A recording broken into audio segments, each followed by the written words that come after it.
Assalamualaikum warahmatullahi wabarakatuh. Saya di sini akan menyampaikan suatu proposal yang berjudul tentang eh, pengaruh modal, jumlah tenaga kerja, dan jaringan pemasaran literasi keuangan terhadap laba petani sawit sebagai variabel modal rating. Baik, kenapa saya ingin mengangkat suatu judul tersebut adalah yang pertama karena Indonesia merupakan sumber daya alam yang berlimpah dengan sebuah penghasilan yang tidak lupa dengan pertanian kelapa sawit. Dalam suatu perusahaan yang ada dalam masyarakat, menciptakan lapangan kerja, meningkatkan kesejahteraan, dan menguasai pengangguran. Karena untuk melakukan pertanian kelapa sawit tersebut mengembangkan untuk merupakan salah satu komoditi yang berkembang yang mempunyai peran cukup penting dalam kegiatan perekonomian di Indonesia tersebut. Lalu bagaimana suatu dengan pengaruh modal?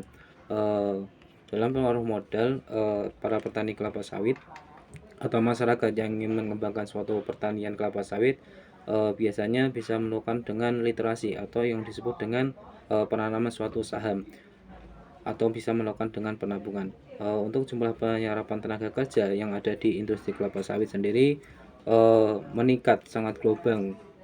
Tergabung dalam kelapa sawit di Indonesia menyebut potensi terbuka lebar dari sisi hulu hingga hilir tenaga kerja di industri kelapa sawit, juga berbagi atas tenaga kerja langsung bekerja di pabrik kelapa sawit ataupun tenaga kerja mendukung seperti dalam petani kelapa sawit yang ingin membantu atau dan lain sebagainya.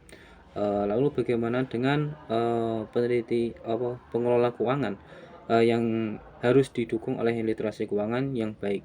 Literasi keuangan juga berpengaruh kepada perilaku keuangan dan positif dengan adanya pengeluaran yang tepat dan juga didukung oleh literasi keuangan yang baik, makna di hadapan taraf hidup akan meningkat. Hal tersebut berlaku untuk setiap tingkatan pendapatan, seperti bisa untuk mengembangkan suatu pertanian kelapa sawit. Di sini lalu saya akan menyebutkan rumus masalah yang saya angkat ada 6, yaitu bagaimana pengaruh modal terhadap literasi keuangan di Indonesia Provinsi Kalimantan Tengah, dan bagaimana pengaruh jumlah tenaga kerja terhadap literasi keuangan di Provinsi Kalimantan Tengah.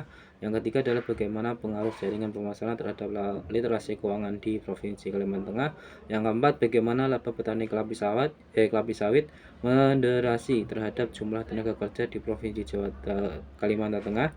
Bagaimana laba petani kelapa sawit moderasi terhadap pengaruh modal di Provinsi Kalimantan Tengah, dan bagaimana laba petani kelapa sawit moderasi terhadap jaringan pemasaran di Provinsi Kalimantan Tengah.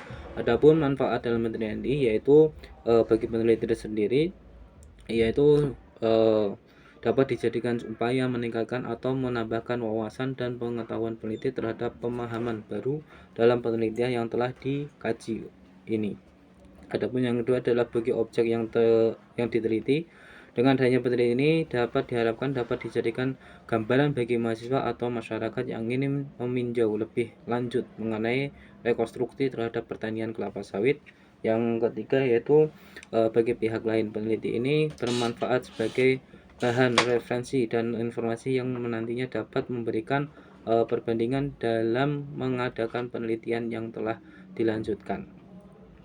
Adapun sebagai kerangka teori, kerangka pemikiran ini menggunakan kerangka sebagai data primer, yaitu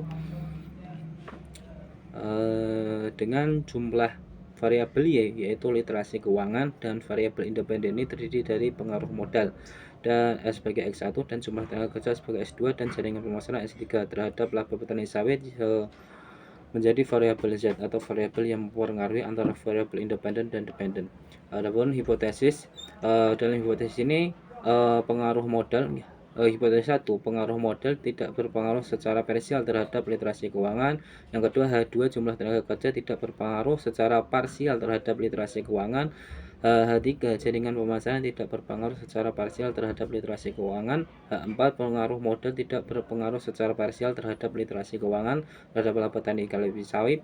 Yang kelima adalah jumlah tenaga kerja tidak berpengaruh secara parsial terhadap literasi keuangan. Yang keenam, H26, jaringan pemasaran tidak berpengaruh secara parsial terhadap literasi keuangan. Baik, adapun selanjutnya yaitu populasi dan sampel. Dalam populasi suatu data, kesimpulan peneliti mendefinisikan populasi sebagai wilayah generalis yang meliputi objek atau subjek dengan jumlah dan karakteristik tertentu, menurut Sugiono pada tahun 2021. Sebelum mencari populasi atau objek peneliti yang secara umum memenuhi kriteria tersebut, peneliti harus mengidentifikasi karakteristik objek penelitian. Dalam penelitian ini, yang menjadi objek penelitian adalah petani desa Seruyan, Kalimantan Tengah. Apapun sampel adalah komponen dari ukuran dan karakteristik populasi. Seorang peneliti menggunakan sampel yang merupakan bagian dari populasi ketika populasi sangat besar dan peneliti tidak dapat mempelajari seluruh populasi karena kurangnya sumber daya, dana, dan waktu. Adapun jenis-jenis pengumpulan data atau metode data, penelitian data, dalam hal ini para peneliti mengumpulkan suatu data melalui dari buku-buku literatur, bacaan ilmiah, jurnal, dan lain sebagainya. Adapun juga dari Badan Pusat Statistika atau BPS. Untuk teknik pengumpulan data, prosedur pengumpulan data merupakan tahap penting dalam proses penelitian. Tujuan utamanya adalah mengumpulkan informasi atau data. Teknik pengumpulan data merupakan metode di bagian peneliti dalam memperoleh daya yang akan diolah guna mendapatkan sebuah kesimpulan. Dalam peneliti ini menggunakan teknik pengumpulan data primer yang meliputi tingkat inflasi, jumlah tenaga kerja, investasi, perubahan ekonomi, dan kemiskinan yang datanya diambil dari Badan Pusat Statistik.